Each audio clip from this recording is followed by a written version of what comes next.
Well, we'll get started then. Thanks for volunteering to do a tour today too, Sarah. I don't know if you wanted to give a quick, just a little background on Alaska Seeds of Change and where you guys are at, or any updates too before we jump into the tour, in terms of your distribution, what you're growing. Oh, you're muted too. Oops. Thank you. So for anyone who doesn't know what Alaska Seeds of Change is, we are a program of, well, let me ask this. Can you guys hear me okay? Okay, cool. We are a program of Alaska Behavioral Health. So largely what my company does is they work with anybody who's like clients who are seeking aid for their mental health. We have therapists, we have clinical associates, we have peer support specialists. We also recently opened up a medical department, but that's not what we do.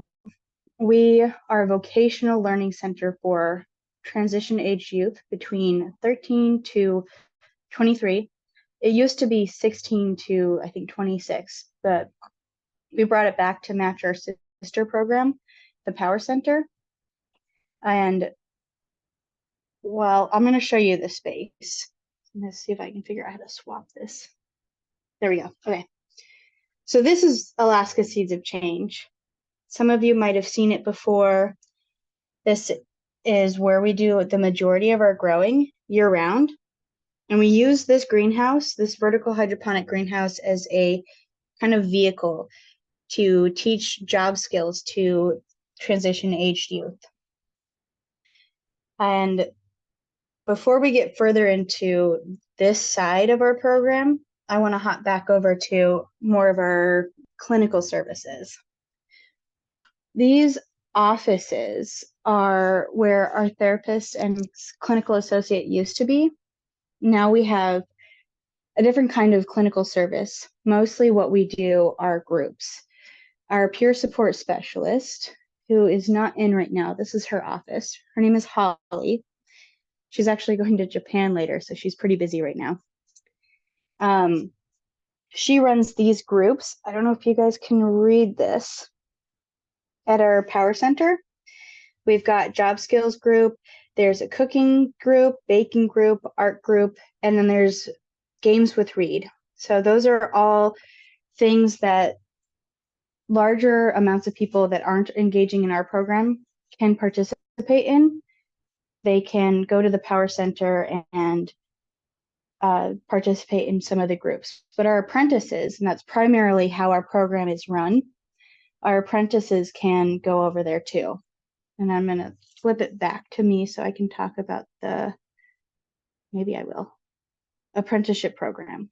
So our apprenticeship program is something that kind of came about after a few, like 2 to 3 years of us trying to run the greenhouse with just youth staff that we paid. And eventually it changed into a apprenticeship program where partners like Cook Inlet Tribal Council, 9-Star Education, and the school district can send people, and they're either going to get paid a wage or they're going to earn credit through the school district. So we have, and I don't have any chart to show you, so it feels kind of funny. We have in our space the option to have youth come in through any of those programs to basically work here. It's like they work here, they have a direct supervisor, and they have a caseworker at their other program. So they get their schedule set up, they work with their direct supervisor to figure out like when their breaks are going to be, how many hours, and all that stuff.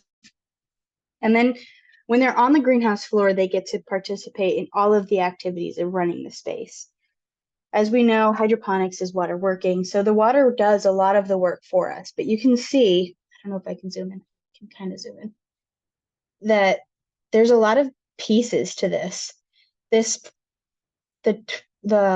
kit that we have is Zip Grow, and I'm aware now that a lot of people don't like Zip Grow.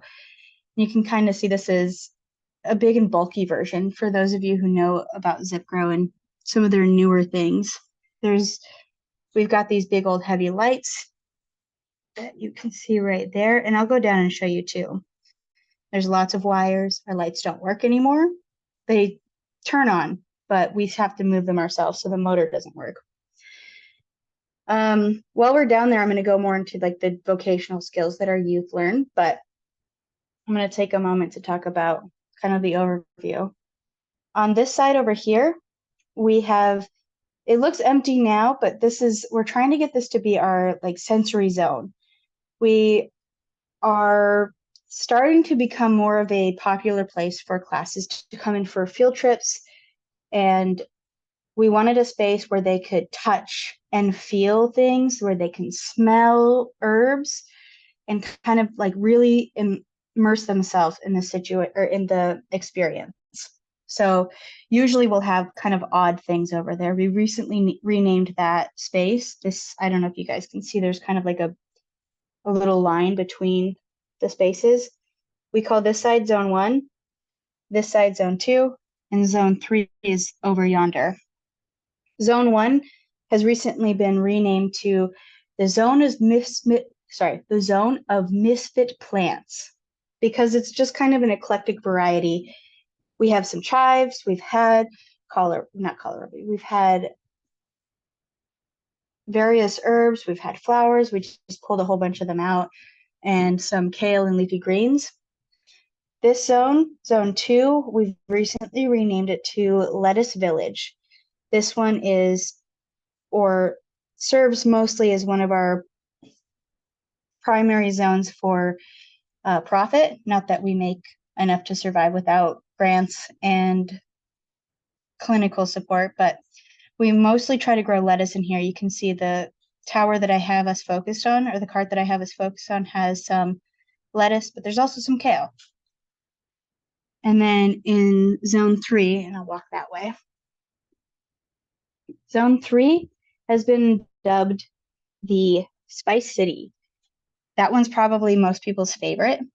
There's jalapenos, habaneros, ghost peppers, bell peppers, eggplants growing in there. We'll go downstairs and take a closer look at all of those. So that one seems to be the most popular. You can also see that we have tubes running all the way from the back of the greenhouse to the front. Those tubes are puffed up with air. There's air flowing in to emulate at least what we can of the wind. And we used to have a big fan right there, but it broke down. We do have a fan kind of in the back that you might be able to see still, because we want to emulate the wind as much as possible. Feel free, if anyone has questions, to just interrupt me. I do not mind. And then we also have these boxes that are hanging on only this wall. This is our west wall. We have air that's coming through those boxes. There's a little fan in there to help bring some more of the natural air in and to help the plants with their growth. Also, it gets really stale if we don't. And then over there in zone 3, we have right there, that's a CO2 emitter. And that ideally is supposed to be helping us keep our plants nice and healthy, but we're kind of figuring some things out with that. If you were in the last meeting, you probably heard a little bit of that conversation. Now I'm going downstairs. This is our wall of success. We have on this right side, we have our previous employees of the month. And then on this side, we have apprentices that have successfully transitioned out of our program, meaning that they have secured a job placement. This is the greenhouse that I was talking to you guys about. This is our main processing area. There's a lot of things that happen right here. We have our 3-bin wash sink. During COVID, we had tried to wash our lettuce before we sent it out, but our vendors didn't like that because with the nature of our system, our plants are not very strong.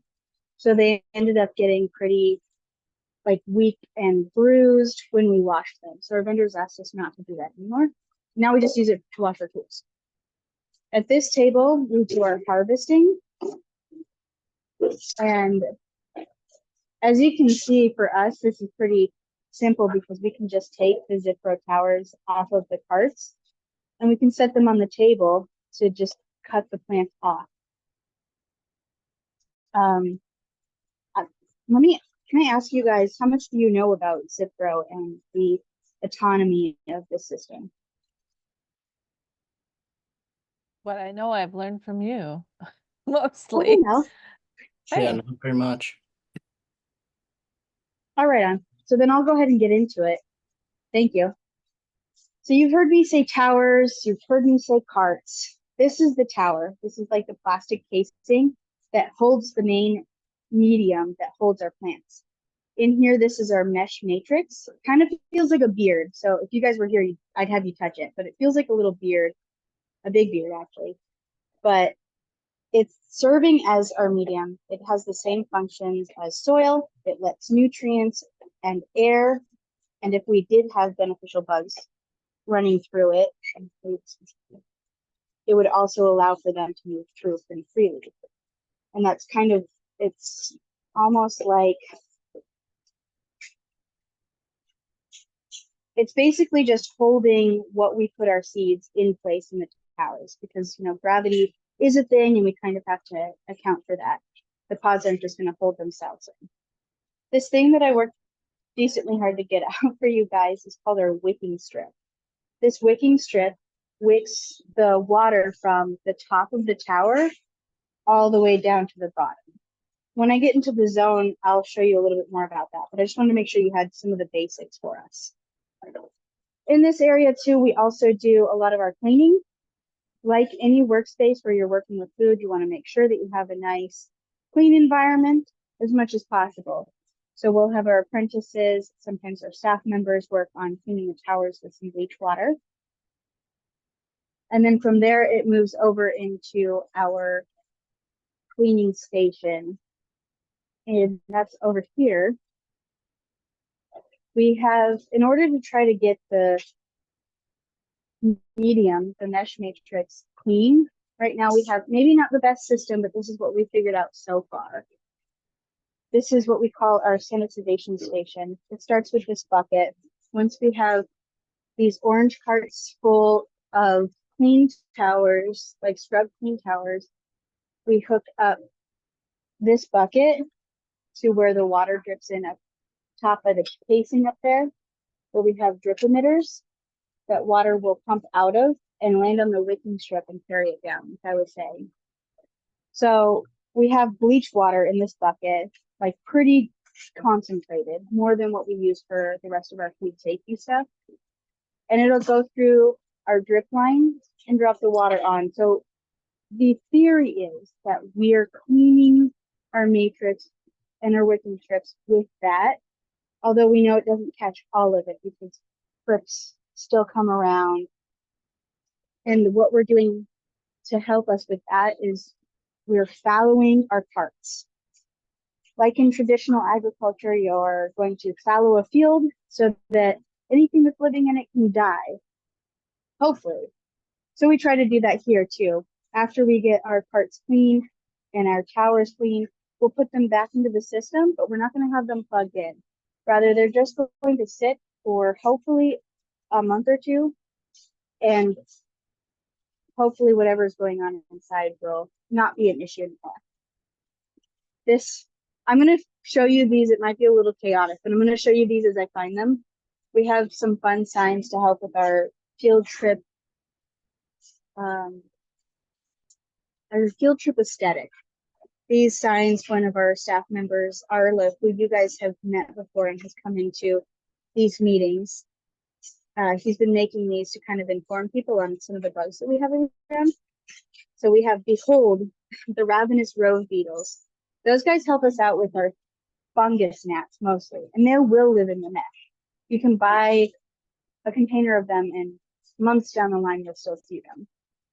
Before I go further, I'm going to head back over here to our main processing area to talk a little bit about our harvest table. This is where we do our packaging table. This is where we do our packaging. You can see we've got a whole bunch of gear for packaging. There's bags, there's boxes. We also do our seeding here now. And this is a good opportunity to show you when I say plugs or pots, this is what I'm talking about. This is a wood pulp material. It's really nice because it's biodegradable. So eventually the roots will go away. But you can see that there's a little hole here on the top. We put our seeds into the plug. Of course, we want them to be nice and damp so that they're going to have a good start to their life. And then we put them in these trays. We'll have whole trays, depending on what we're trying to seed, full of these plugs, and then we seed according to our seeding list. And after that, they go into our germination station, which I will show you once we get there. Things are kind of spread out. Let's see. Does anyone have any questions about anything that I've said so far?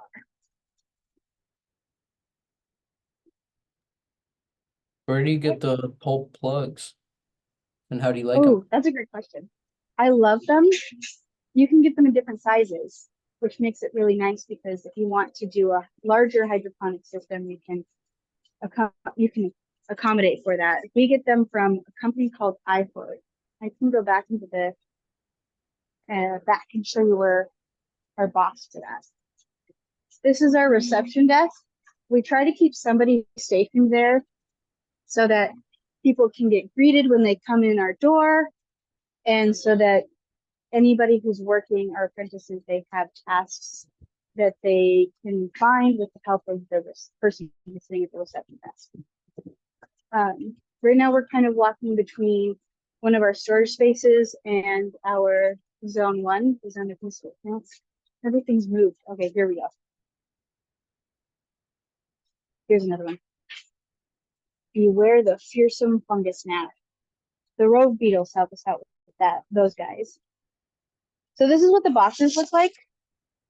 And the company is called, well, I guess for short it's iHort, but it's International Horticultural Technologies. We get them by the pallet load because we found that it can be really challenging to get them shipped up here, and it actually looks like we're going to need to order them soon. Fun, challenging fact, a lot of the things that we used to use to run the system, they don't exist anymore. The companies have gone out of business. For our nutrients especially, that was kind of bothersome, and I hope it's not the same case for iHort. We're also right now are working on building some of these metal raised beds. We have an apprentice working on it now, but these are eventually going to go outside into our growing space. So in the summer, of course, we want to engage youth outside, get them growing in the dirt. Did I answer all of your questions?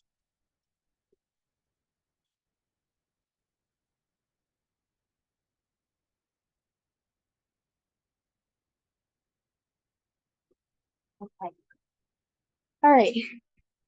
This is kind of the heart of the operation, aside from our hearts, because we love the people we work with.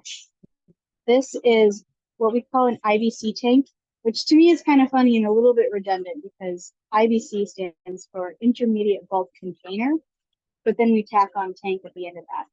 It doesn't look really pretty. It's like 7 years old, so we've got a lot of brine around. This hosts our nutrient water. So we cover it with this plastic to keep the algae from growing inside of it. The IBC tank works with our stock tanks and our IntelliDose. I think this might be familiar to some of you guys. The IntelliDose is like the brain of the operations because it is monitoring not only what's inside our IBC tanks, but it's also pulling from our stock tanks to meet the needs of each zone. Each zone is calibrated a little bit differently. You can see that this one needs a little bit of work because we're trying to get each zone in this range that what the parentheses has. That's what we want it to be at, but it's not there. So that means we either need to recalibrate or recalibrate the IntelliDose or our Blue Lab meters. But this is what our stock tanks look like. Stock B has our calcinate, which is basically just calcium. And then stock A has any of the other nutrients that plants need aside from iron. We actually have to add our iron in separately. So this tube up here is putting water into the IBC tank from our system. And then we also have it running up all the way across these tubes here. And then they eventually feed our feed lines. This is what we call our feed line. You can kind of see the tubing that comes here, goes all the way down to our drip lines.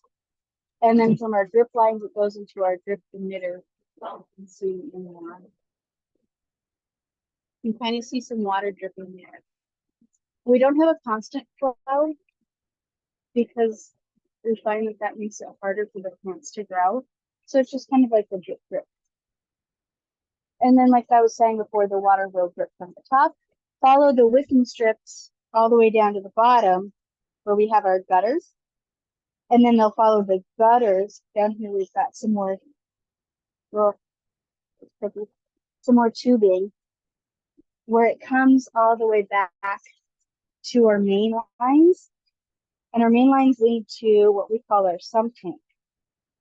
This sump tank is pretty gross, but that's kind of expected because what's happening here is the water is being reused and filtered.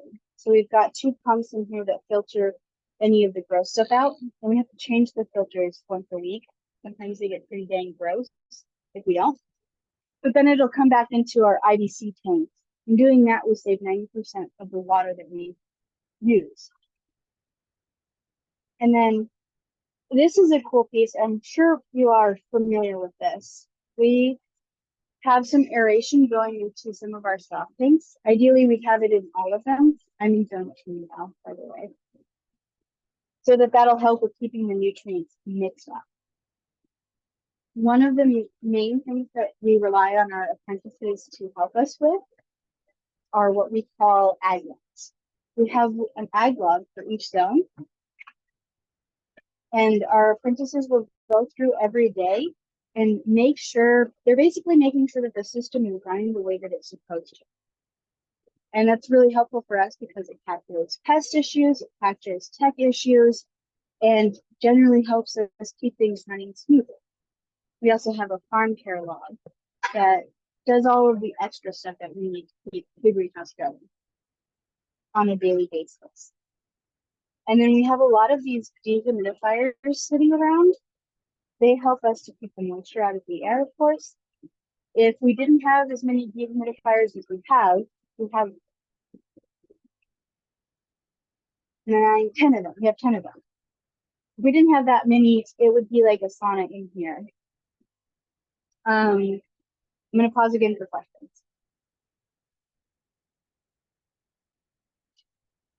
Okay. Next thing I want to talk to you guys about are our lights. These lights, like I said, the motors don't work. So if we are noticing that a plant is getting particularly burned by the lights, we have to manually move the lights. Now Zipro sells these like thin little strips that are really nice. I wish we could get them, but we've got these big boxy LumiGrow lights. And originally so all of this was purchased with a grant. And so that makes it really hard for us because 1, we can't sell it. 2, we can't give it away. And we also are going to have to get another grant if we want to change anything. You might have noticed along the way that there's a lot of things that we've kind of patched together. I think my favorite thing that we've, for this old system that we've patched together is on the back of this IBC tank. Our valves, they get really brittle over time. So we have to do a lot of repairs. This one's my favorite. The valve just like popped off with age and use. So we don't really touch these valves anymore because we don't want to break it anymore. And then we've also stopped opening up. This is one of our main filters. we stopped opening these up because I accidentally broke one of the lids, and we can get these replaced, but it's a lot of work. Most of our system is being run by these pool pumps. Each zone has their own tank and their own pool pumps with their own nutrient mixes. We've got a lettuce mixture and a pepper and herb mixture. Zone 3 is where we're going to be using our pepper mixture, of course, because we've got all the peppers for it. You can also see that over time, when we leave our stuff in for too long, like these have been in for, oops, I dropped my bud. These have been in for a few months, and we get a lot of algae and nutrient buildup. So it's not the cleanest, it's not the coolest, but it works. And we're not focusing on growing the plants so much as we're focusing on growing the youth. One of the things that our apprentices can do is what we call pepper care, and that's just going into the pepper zone and pulling off any red peppers, specifically jalapenos, and then we also do a lot of trimming. Yeah, we can see right here we've done some trimming to this one. So every week we try to take care of the peppers as best as we can. These ones are jalapenos, and they've been in here for maybe 5 months. And we've got some younger ones here. These ones are there. Oh, these are habanero plants. And then I don't know what this one is, but it's another pepper, habanero. And we also have these cute boxes. The idea behind these is to be ladybug houses, but ladybugs that you buy online are not the most intelligent, and they tend to find water or wheels and get themselves killed pretty easily.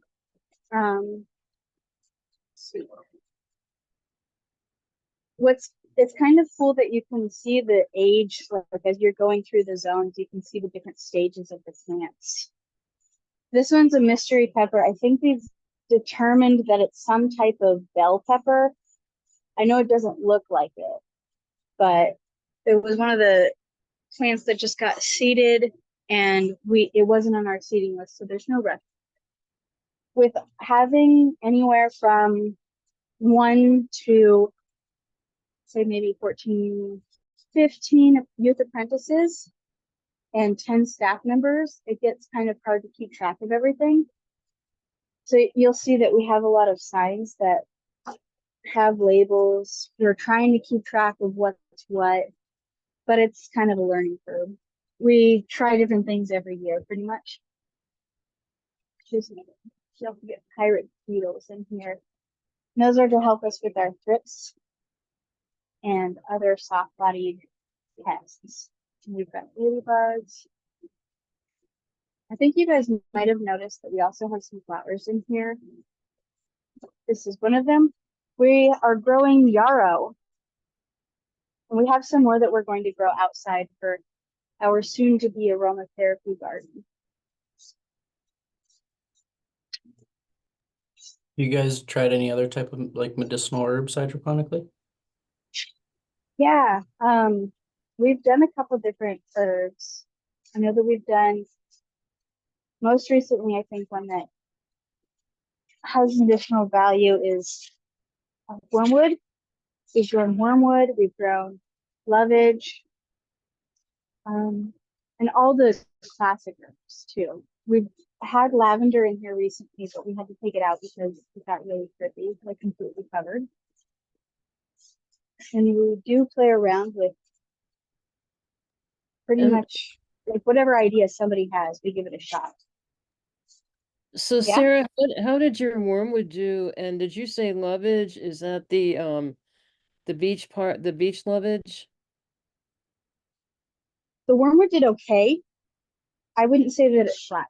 Like we would be able to use it, but it took a lot of care in the meantime.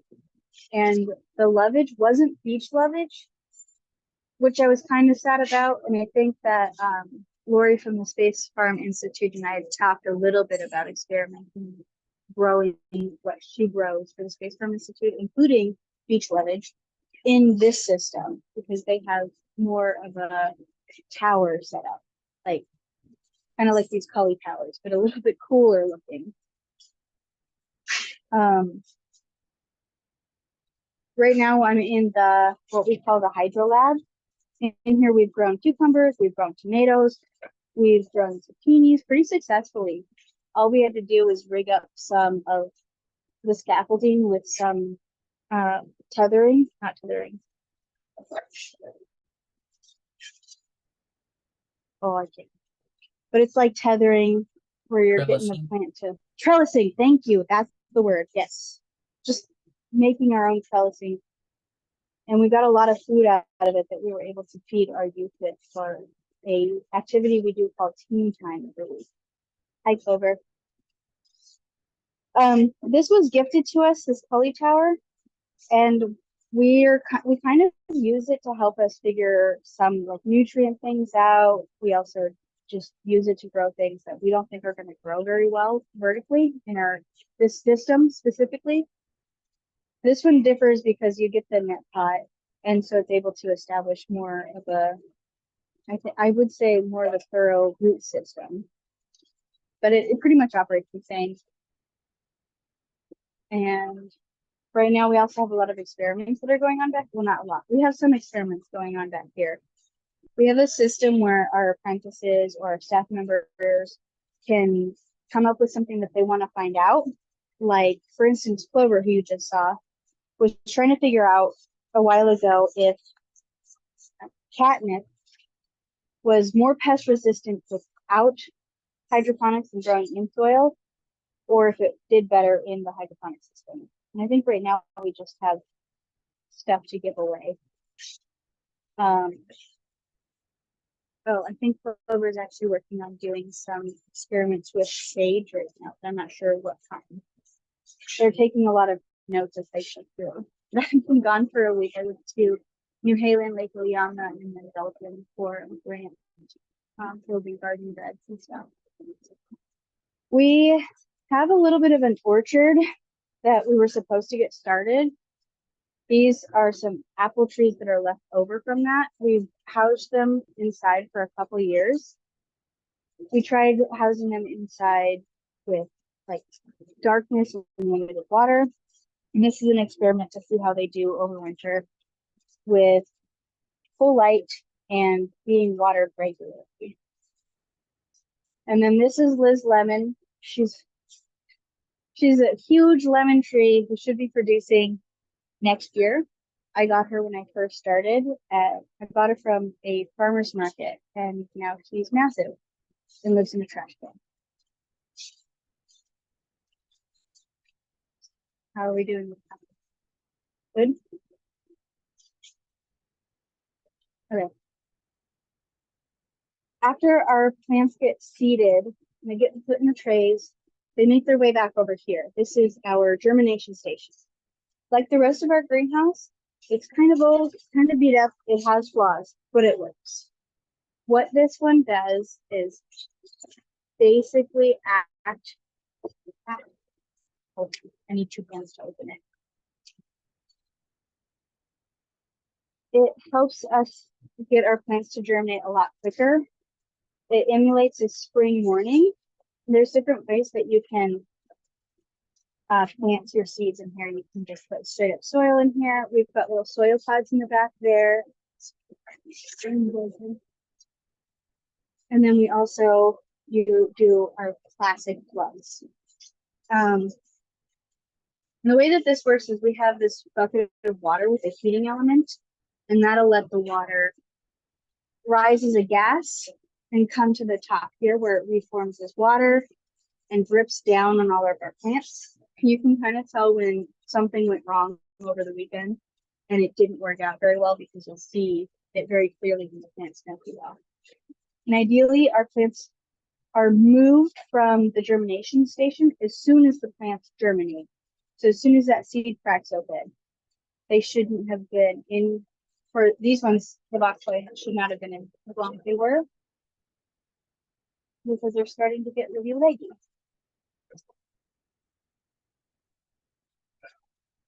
So our lettuce are in here. I'm gonna set you guys down. our lettuce is in the germination station for about 3 days. And then it's ready to move into Sprout City, which I'll go over with you next. And our herbs are usually in there for about a week. And this is the seeding list that we use. So it tells us like what to plant, how much of it to do, and we initial who's doing it so we can provide feedback. And then we kind of have just other information on when we need to move it from germination station, when we need to harvest it. And then this is our, let me step back. This is our Sprout City. It's basically a greenhouse within a greenhouse. It's in the next stage in the plant's life. After they've germinated, they come into this space where they start to get a little bit more of what the big plants need mostly, right? We've got classic office lights. They don't do a whole bunch, but they provide enough for the plants to start their life off. And then we have another container of water. This is our diluted nutrient water system. It has a pump in here that runs the water all the way to the top of this cart, and then it floods each tray. So this is our ebb and flow system. Each tray will eventually flood and drain into the next, all the way down to the bottom. Again, we get to save a lot of water when we do that. And the plants are also getting air. You can kind of, I don't know, hold on. Yeah, you can kind of see them dancing a little bit. Over here, we have some air that's running through a kind of trap space with holes to let the air flow through, so they get a little bit of the air. And they're usually in here from a week to a few days, depending on if it's a leafy green or an herb. I got some t-shirts from it. Some of this stuff is going to go outside, and some of it's going to stay inside the greenhouse. We've got some lupin growing, some arugula. This one's going to do very well. And chives. How often And did you say Go the ahead. trays flood? Oh, I actually didn't, so thank you for asking. The trays flood in the morning and the evening, so they flood twice a day. We have a little timer. We've got a timer right there, that little box on the strip there, that has it going off for, I think it's like 30 minutes in the morning and 30 minutes in the evening. No, it's an hour. And no, it is 30 minutes, but it'll eventually flow through enough to keep the plugs moist. Like the plants do better once they're in here because the water is more consistent. Our germination station used to be very consistent, but a heating element broke. You got any more questions about this ebb and flow system?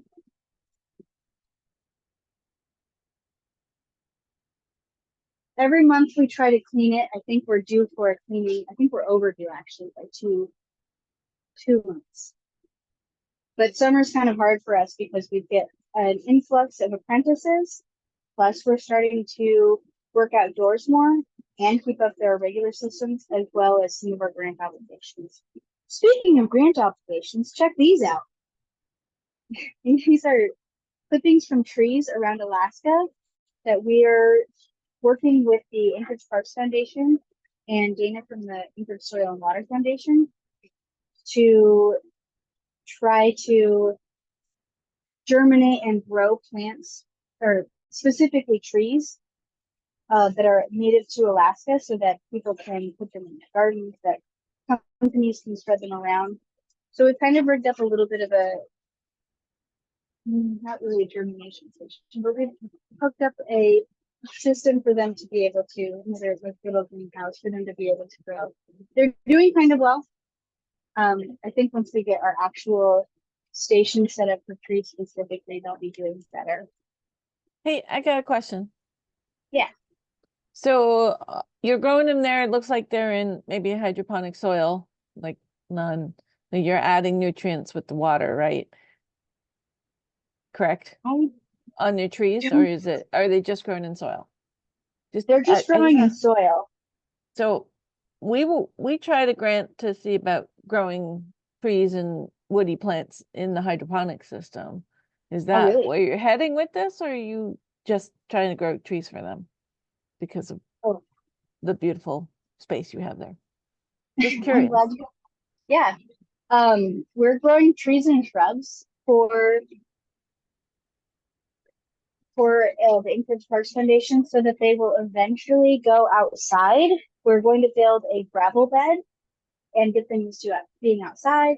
And then the youth that are working with the program, the acronym, yep, don't remember what it stands for, but they have a similar program to ours, except their youth get hired, but they get job skills working with trees, and they're going to transplant them wherever the city wants them to go, wherever the Parks Foundation wants them to go. So we're not going to be doing any hydroponics work with these. We're simply growing baby trees, hopefully to a mature state so that they can then go outside. Oh, that's great. I like it. I was just asking because one of our thoughts, we get asked this question all the time. Can you start like blueberries or any kind of woodish plants hydroponically? There's that question gets asked over and over and over again. So I'm wondering if you guys are interested in trying that too. I'm not sure you could do it in a vertical situation, but you would have to do it in a horizontal. But I'm curious, and we wrote the grant, but we didn't get it. We were going to do testing it in a system, in a NFT system, and then do like a comparison plot, like plant the plants out once they reached a certain point and see how they grew and monitor them. If something started hydroponically would do as well as something in soil. That's what I was just asking for that reason. Sarah, we might have lost you. It's here because you kind of stopped. But Oh, what we there ran you go. into, oh, sorry. Can you guys hear me okay? Yeah, you're back. Okay. Yeah, you were out for a minute there. I'm sorry. I'll go back and say what you probably missed. So we did grow salmonberry in the vertical system before, and it got maybe about a little bit smaller than this currant berry bush. But then we realized that it's, they're not going to be bearing fruit for at least, I think it was 2 more years, 1 more year. I think we had 1 more year to go. We had them in there for a while, but because our system with how much water we have, it ends up getting pretty gross pretty quickly. So the towers needed to be changed out, and we ended up nixing that project. But I think you could hydroponically do it. You just have to kind of figure out what works for it. We've got some more trees over here that are also part of that grant. Cool. Right. This is awesome. Thank you. Should I keep going? Because I could keep going, or do we need to do other things? I think you should just keep going because the ones that are here kind of know what each other's doing, but we can give each other an update in a little bit. It is 3:18. I don't know how you guys are feeling. Anybody else want to chime in? I'd love seeing your stuff, Sarah. Okay. We can keep going, but people have questions, please jump in. Yes. We have about 10 minutes left. Cool. Thank you, guys. I'll try to make this brief then. This space is what we call our snack garden. The majority of what we're trying to grow, aside from some of our like pollinators and nitrogen fixers, is intended to be able to be a garden that you can just walk into and you can pick a strawberry, or you can grab some sorrel leaves and you can eat it, or you can grab some of our garlic and use it for cooking group, or zucchinis or whatever. One of the cool things, like kind of full circle moments, is when we've grown something, whether it's outside or it's inside, and the clinical staff can use it for their cooking groups, or we use it for team time, and we make meals together, and then we eat food and we do cool activities. We've got a lot of raspberry bushes here too. which is great. Sometimes we get too much. We're not doing a great job keeping up with this. It's been lovely. We've gotten a lot of rain. We've gotten a lot of sunshine. So things are kind of booming here. We have a lot of rhubarb. We have a rose bush and somewhat in here. Got zucchini. We got some peppers out here. Right under where I'm at right now. Oh shoot, you guys still there? We Yeah, we camera just- are, but we just seen your picture. Oh, there you Okay. are back. My phone wants to do an update. Sorry. Ugh. So we have microclimates underneath these vents that you guys saw when I first started the tour, when we were looking above. So warm air is coming out of this, and that makes it really easy for us to grow little tomatoes and zucchinis, and then we're hoping our peppers are going to do well here. What kind of tomatoes are those? Those are the smallest little tomatoes bearing fruit I've ever seen. We actually get a variety that I think is called snack tomato. Here's another one. We used to get just your classic cherry tomatoes, and this whole space, all the way to that rose bush, to maybe all the way to the garlic, was just covered in tomato plants. But we weren't able to use that much, and we also weren't able to sell that much because not enough of them ripened. So we're trying different growing methods out here too. Different ways to keep the weeds down, which is what these potato sacks are doing for us. And then we've got wood chips in other areas. And we also have our compost area over there that I'm going to bring you guys to. More trees. This system's kind of cool. It's a new addition. Like it was just painted maybe 2 weeks ago. This is a compost bin that a former staff member learned at, what's that place in Fairbanks? Calypso Farms. And it's basically like you just put your material in here, your greens, your browns, and then in the middle, it's kind of that transition phase where things are starting to decompose. It's getting more like soil. And then finally you get soil. My lemon tree that's in the back of the greenhouse, most of what was in her trash can was pulled from this our previous compost bin. And it works pretty dang good. We get a lot of results out of it. We actually have right now a lot of space to work with. This space that we're looking at used to be a motel where a lot of not kid-friendly activities happened, which wasn't cool because we had 2 youth programs. But we're working on building up some lasagna beds back here. And then this is also where the raised beds are going to go.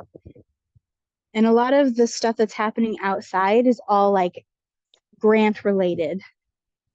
And it's kind of nice because we can do the things we want to, but we're still funded. Oh, look, they're bringing one out.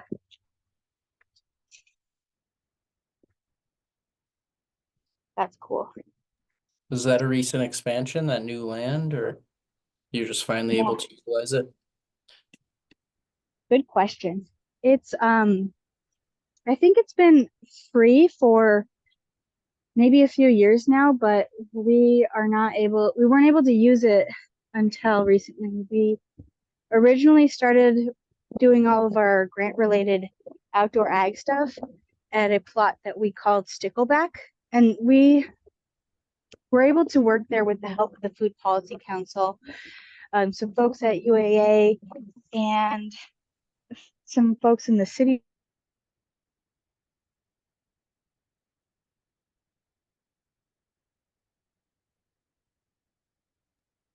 We lost you again, Sarah. If you're still there. So we moved over here, and now that we're able to use that land, technically we're able to use that land. Our CEO doesn't want anything that is permanent. So we're just kind of doing things until we get told no. But we're also growing strawberries in these little boxes along the path all the way up to our greenhouse.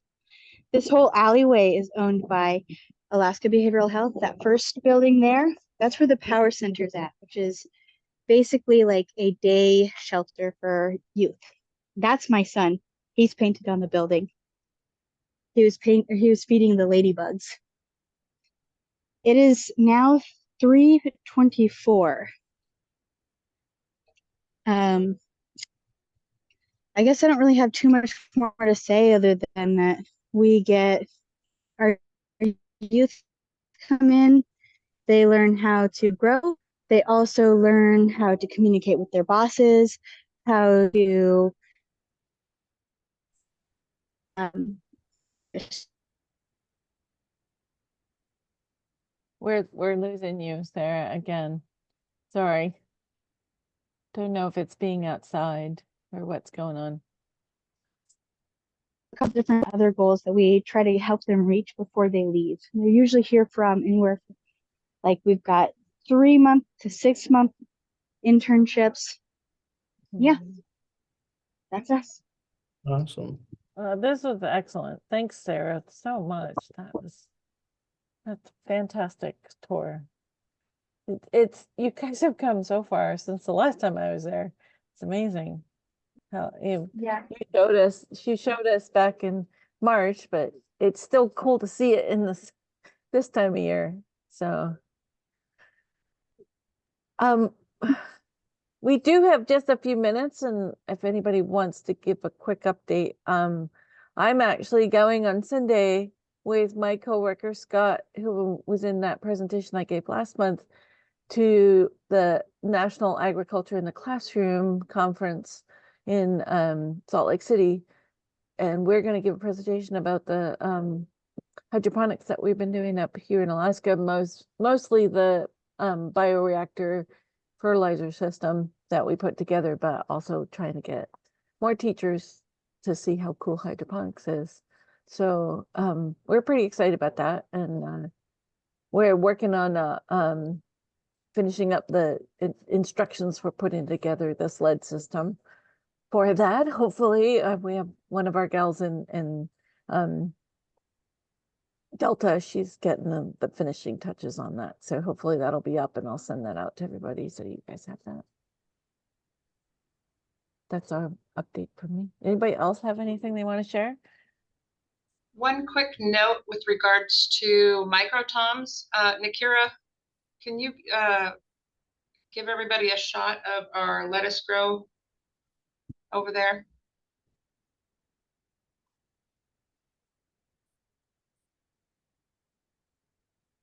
We did a lettuce grow tower in all microtoms, and those are, I think what the one variety is actually called microtom. It's through, what